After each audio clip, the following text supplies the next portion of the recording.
اسی طرح ضمیر مجرور متصل، اس کے بھی 14 سیغے، 28 اور 14 کتنے ہو گئے؟ 38 اور 4 42، یہ ٹوٹل 42 ہو گیا نا۔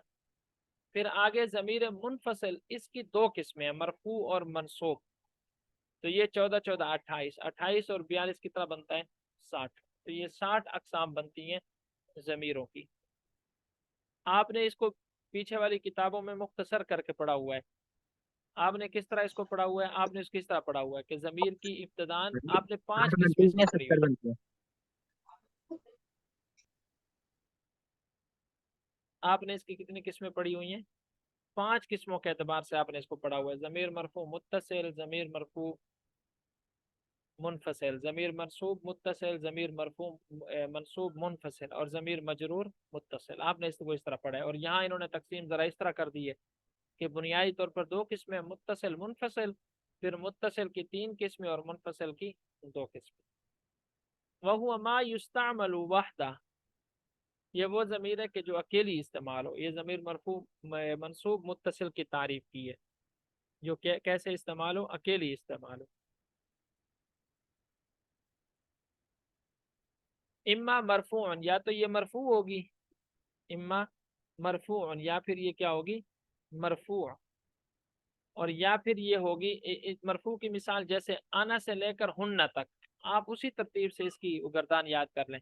ہوا ہما ہم، ہیا ہما ہن، انت انتما انتم، انتی انتما انتن، انا اور نحنو۔ او منصوب، یا پھر یہ ضمیر منفصل منصوب منفصل ہوگی، جیسے ایا سے لے کر ایاہن، آپ اس کو پہلے سیغے سے شروع کریں گے، غائب کے سیغے سے، ایاہو ایاہما ایاہم، ایا ہا ایاہما ایاہن، ایاکا ایاکما ایاکم، ایاکی ایاکما ایاکن، ایایا ایانا۔ فذالک 60 ضمیرا، تو یہ ٹوٹل کتنی قسمیں بن رہی ہیں آپ کی؟ 60 قسمیں بن گئی ہیں ضمیر کی۔ وَعْلَمْ أَنَّ الْمَرْفُوعَ الْمُتَّصِلَ خَاصَّةً يَكُونُ مُسْتَتِرًا فِي الْمَاضِي لِلْغَائِبِ وَالْغَائِبَةِ كَضَرَبَ أَيْ هُوَ وَضَرَبَتْ أَيْ هِيَ، وفي المضارع المتكلم مطلقا نحو اضرب اي انا ونضرب اي نحن وللمخاطب۔ اچھا دیکھیں اس کو الگ الگ سمجھ لیں۔ وعلم، یہاں سے مصنف رحمۃ اللہ علیہ ایک فائدہ بیان فرما رہے ہیں، آسان سا فائدہ ہے۔ مصنف رحمۃ اللہ علیہ فرماتے ہیں کہ ضمیر مرفوع متصل، خاص طور پہ صرف اسی کی بات وہ کہہ رہے ہیں، ہم کر رہے ہیں۔ ضمیر مرفوع متصل جو ہے یہ ماضی کے 2 صیغوں میں مستتر ہوتی ہے، یعنی چھپی ہوئی ہوتی ہے۔ ضمیر مرفوع متصل ماضی کے کتنے صیغوں کے اندر یہ مستتر ہوتی ہے، چھپی ہوئی ہوتی ہے؟ یہ ماضی کے 2 صیغوں کے اندر مستتر اور چھپی ہوئی ہوتی ہے۔ ایک واحد مذکر غائب کے اندر جیسے ضربہ، ضربہ کے اندر ہوا ضمیر چھپی ہوئی ہے، اور واحد مؤنث غائب کے اندر جیسے ضربت، ضربت کے اندر ہی ضمیر جو ہے یہ چھپی ہوئی ہے۔ اور مضارع کے 5 صیغوں کے اندر یہ ضمیر چھپی ہوئی ہوتی ہے۔ مضارع کے کتنے صیغوں کے اندر یہ ضمیر چھپی ہوتی ہے؟ 5 صیغوں کے اندر۔ وہ 5 صیغے کون سے ہیں؟ نمبر 1 واحد مذکر غائب جیسے یضربو، نمبر 2 واحد مؤنث غائب جیسے تضربو، نمبر 3 واحد مذکر مخاطب جیسے تضربو، نمبر 4 واحد متکلم جیسے اضربو، اور جمع متکلم جیسے نضربو۔ اور اسی طرح اس میں فاعل اور اس میں مفعول، یہ جو صیغہ صفت کے ہیں، اس میں فاعل اور اس میں مفعول، ان کے اندر بھی یہ ضمیر کیا ہوتی ہے؟ پوشیدہ ہوتی ہے، ضمیر مرفوع متصل۔ وعلم، اور آپ جان لیں، ان المرفوع المتصل، بے شک ضمیر مرفوع متصل خاص طور پہ یکون مستترا، یہ چھپی ہوئی ہوتی ہے، فی الماضی، ماضی کے اندر، للغائب والغائبہ، واحد مذکر غائب کے صیغے میں اور واحد مؤنث غائبہ کے صیغے میں۔ کا ضربہ، جیسے کہ ضربہ، ای ہوا، یعنی اس کے اندر ہوا ضمیر پوشیدہ ہے۔ وضربت، اور نمبر 2 ضربت، ای ہی، اس کے اندر ہی ضمیر پوشیدہ ہے۔ وفی المضارعی، اور مضارع متکلم میں مطلقاً نحو جیسے اضرب، مطلقاً کا مطلب یہ کہ ہمیشہ اس میں یہ چھپی ہوئی ہوگی، کبھی بھی نظر نہیں آئے گی. جیسے اضرب اس میں ای انا اس میں. اب یہ مطلقاً کا مطلب آپ کو سمجھ میں آ گیا ہوگا کہ مطلقاً کا کیا مطلب ہے. یہ جو کہا ہے مضارع کے اندر مطلق مضارع متکلم میں مطلقاً چھپی ہوئی ہوگی. کیا مطلب کہ ہمیشہ چھپی ہوئی ہوگی بغیر کسی قید کے, کوئی قید نہیں ہے. ماضی کے دو صیغوں کے اندر بھی یہ پوشیدہ ہوتی ہے لیکن وہاں کبھی ظاہر بھی ہو جاتی ہے. لیکن متکلم کا جو صیغہ ہے مضارع کا اس میں یہ ہمیشہ چھپی ہوئی ہوگی. اضربو ای انا اس کے اندر انا ہے, اور نضربو ای نحن اس کے اندر نحن ضمیر پوشیدہ ہے. وللمخاطب اور مخاطب کے صیغے کے اندر بھی یہ پوشیدہ ہوگی. کہ تضرب جیسے تضرب اصل میں تھا ای انت تضرب, انت اس میں پوشیدہ ہے. وللغائب والغائبۃ اور اسی طرح مضارع کا جو غائب کا صیغہ ہے اور جو غائبہ کا صیغہ ہے وہ اس میں بھی یہ ضمیر پوشیدہ ہوگی. کہ یضرب ای ہوا و تضرب ای ہیا, یعنی یضرب کے اندر ہوا ضمیر ہے اور تضرب کے اندر ہیا ضمیر ہے. وفی الصفت اعنی اسم الفاعل والمفعول وغیرهما مطلقا اور اسی طرح صفت کے جو صیغے ہیں, صفت کے صیغے کون سے آپ نے پڑھے ہیں؟ اس میں فاعل ہے, اس میں تفضیل ہے, صفت مشبہ ہے, اس میں اعلی ہے, اس میں ظرف ہے. ان کے اندر بھی یہ ضمیر کیا ہوگی مطلقاً پوشیدہ ہوگی, یعنی ہمیشہ ان کے اندر ضمیر جو ہوگی وہ کیا ہوگی پوشیدہ ہوگی. ولا يجوز الاستعمال المنفصل الا عند تعذر المتصل. یہاں سے مصنف رحمۃ اللہ علیہ قاعدہ بیان فرماتے ہیں ضمیر مرفوع منفصل کا, بلکہ ضمیر منفصل کا, مرفوع کی بات نہ کریں, ضمیر منفصل کا استعمال تب تک جائز نہیں ہے جب تک ضمیر متصل کا استعمال مشکل نہ ہو. پہلے کوشش یہی کرنی ہے کہ ضمیر متصل کو استعمال کیا جائے. جب ضمیر متصل کا استعمال ممکن نہ رہے, مشکل ہو جائے, مطلب کوئی آپ معنی پیدا کرنا چاہتے ہیں, وہ معنی ضمیر متصل سے پیدا نہیں ہو رہا, تو آپ کے لیے ضروری ہو جاتا ہے کہ آپ وہاں پر ضمیر منفصل لے کر آئیں. جیسے اس کی مثال دیکھیں, ایاک نعبد, اب یہ اصل میں تھا نعبد کا, یعنی کاف زبر کا بعد میں تھا اور وہ ضمیر منصوب متصل جو تھی ملی ہوئی تھی, لیکن اس کے اندر آپ نے معنی کے اندر تاکید پیدا کرنی تھی اور تخصیص پیدا کرنی تھی. تو تاکید اور تخصیص کو پیدا کرنے کے لیے پھر آپ کو کون سی ضمیر استعمال کرنی پڑی؟ ضمیر منصوب منفصل, اور آپ اس کو شروع میں لے کر آ گئے. کیونکہ یوں ہوتا نعبدو کا تو اس کا ترجمہ ہم کرتے ہم آپ کی عبادت کرتے ہیں, اس میں تخصیص اور تاکید نہیں ہے, لیکن یہاں پر معنی جو ہے ہمیں تاکید اور تخصیص والا چاہیے. تو اس لیے ضروری ہو گیا کہ ضمیر منصوب منفصل کی جگہ ضمیر منصوب منفصل استعمال کی جائے, متصل کی جگہ منفصل استعمال کی جائے. تو نعبدو کا کی جگہ ایاکا نعبدو آ گیا. اسی طرح وما ضربک الا انا, تجھے نہیں مارا مگر میں نے. اب اس کا مطلب کیا ہے کہ آپ اس میں معنی کے اندر حصر پیدا کرنا چاہ رہے ہیں اور تاکید پیدا کرنا چاہ رہے ہیں, اور وہ تاکید جو ہے بغیر ضمیر منفصل کے آ نہیں سکتی. تو ضمیر مرفوع منفصل آپ لے کر آ گئے یہاں پر. اور اسی طرح انا زید, میں زید ہوں. اب یہاں پر بھی آپ ضمیر مرفوع منفصل منصوب مرفوع منفصل لے کر آئے. کیوں لے کر آئے؟ اس لیے کہ مرفوع متصل لے کر آتے تو پھر مبتدا خبر والا معنی اس میں پیدا نہ ہوتا, جبکہ آپ چاہتے ہیں کہ آپ مبتدا خبر والا معنی پیدا کریں. اسی طرح ما انت الا قائما, آپ نہیں ہیں مگر کھڑے ہوئے. اب یہاں پر بھی وہ تاکید اور تخصیص والا معنی ہے. الا عند تعذر المتصل, مگر اس وقت ضمیر منفصل کو استعمال کیا جاتا ہے جب متصل کا استعمال متعذر ہو جائے, مشکل ہو جائے. کہ ایاک نعبد, جس طرح کہ ایاک نعبد, اور ما ضربک الا انا, اور انا زید, اور ما انت الا قائم. وعلم ان لهم ضميرا غائبا يقع قبل جملة تفسره ويسمى ضمير الشأن في المذكر وضمير القصة في المؤنث نحو قل هو الله احد وانها زینب قائمة. یہاں سے مصنف رحمۃ اللہ علیہ ضمیر کی ایک اور تقسیم بیان فرماتے ہیں. مصنف رحمۃ اللہ علیہ فرماتے ہیں کہ عربوں کے ہاں ضمیر کی ایک اور قسم بھی بیان کی جاتی ہے. عربوں کے ہاں ایک ضمیر کی اور قسم بھی بیان کی جاتی ہے, اور وہ یہ ہوتی ہے کہ ضمیر کے بعد جملہ آ جائے اور وہ جملہ جو ہے اس ضمیر کی وضاحت کرے. وہ جملہ جو ہے اس ضمیر کی کیا کرے؟ وضاحت. تو جب جملہ ضمیر کی وضاحت کرے گا تو یہاں دیکھیں گے کہ ہم اس جملے کے اندر مذکر کا استعمال ہو رہا ہے یا مؤنث کا استعمال ہو رہا ہے.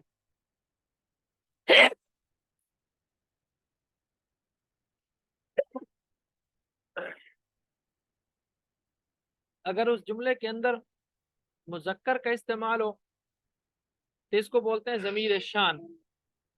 کیا بولتے ہیں؟ ضمیر شان. جیسے قل هو اللہ احد، اب یہ ہوا ضمیر ہے، اللہ احد اس کے بعد جملہ ہے، اور جملہ اس کی تفسیر بیان کر رہا ہے ہوا ضمیر کی، اور جملہ جو ہے وہ اس کی ابتدا کس سے ہو رہی ہے؟ مذکر سے.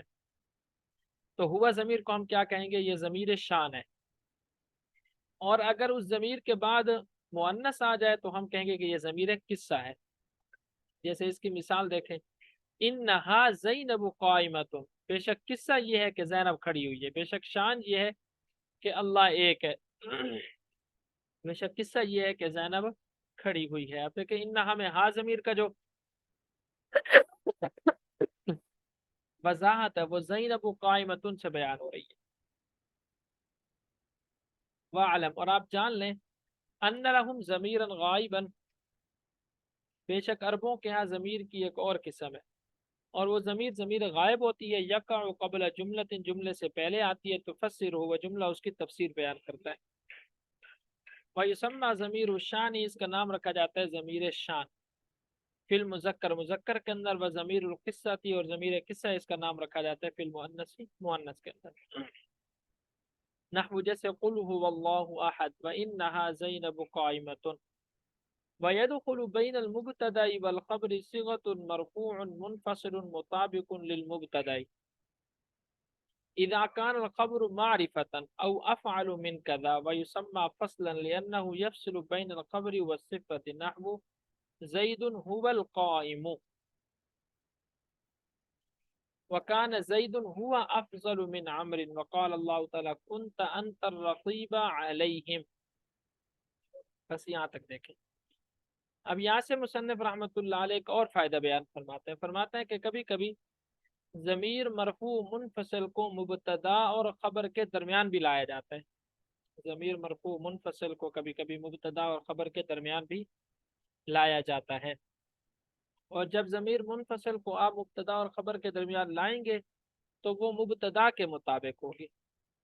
اور اس کے لیے شرط یہ ہے کہ خبر معرفہ ہو، یا پھر خبر جو ہے وہ اس میں تفضیل کا صیغہ ہو، یعنی صیغہ صفت کا ہو، اس میں تفضیل کا ہو یا کوئی صیغہ صفت کا آ جائے. تو پھر وہاں پر آپ مبتدا اور خبر کے درمیان فاصلہ لے آتے ہیں ضمیر مرفوع منفصل کے ساتھ. جیسے اس کی مثال دیکھیں. پہلی مثال اس کی کہ مبتدا اور خبر کے درمیان آپ فاصلہ لاتے ہیں جبکہ خبر وہاں پر معرفہ ہے. جیسے زید هو القائم، اب دیکھیں زید بھی معرفہ ہے، القائم بھی معرفہ ہے، تو آپ درمیان میں فاصلہ ہوا کے ساتھ ہے، اور ہوا مبتدا کے بالکل مطابق ہے. مبتدا بھی مذکر ہے تو ہوا ضمیر بھی کیا ہے؟ مذکر.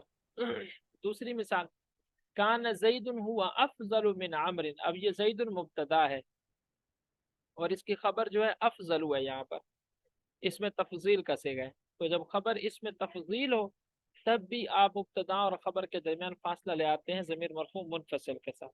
تو یہاں پر ہوا کے ساتھ آپ فاصلہ لے آئے. تیسری مثال کے مبتدا اور خبر کے درمیان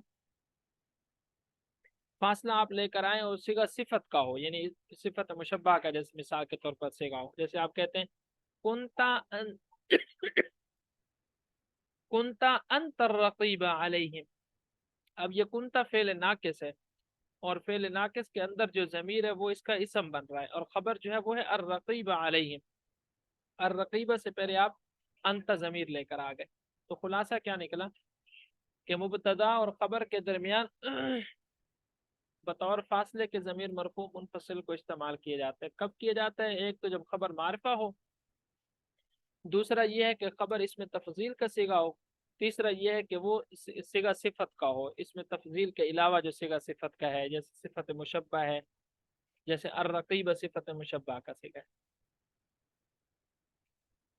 وَيَدْخُلُ بَيْنَ الْمُبْتَدَإِ وَالْخَبْرِ، داخل ہوتے ہیں مبتدا اور خبر کے درمیان صیغۃ مرفوع منفصل، مرفوع کا صیغہ، جو ضمیر مرفوع کا صیغہ مطابق للمبتدا، جو مبتدا کے مطابق ہوتا ہے.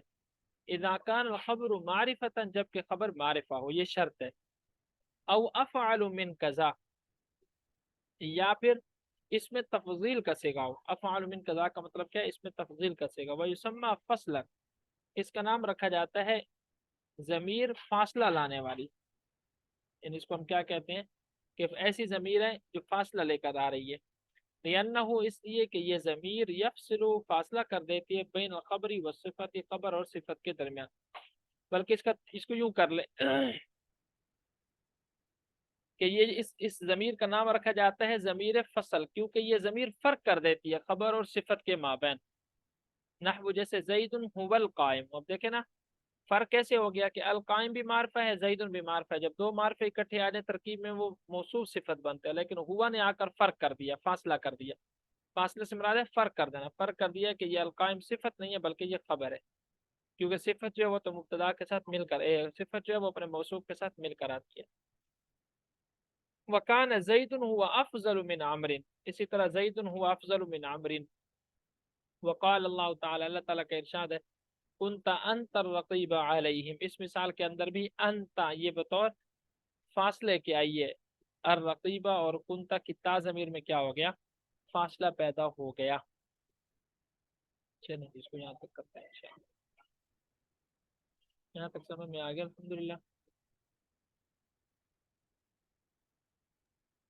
جی سجل جی سر۔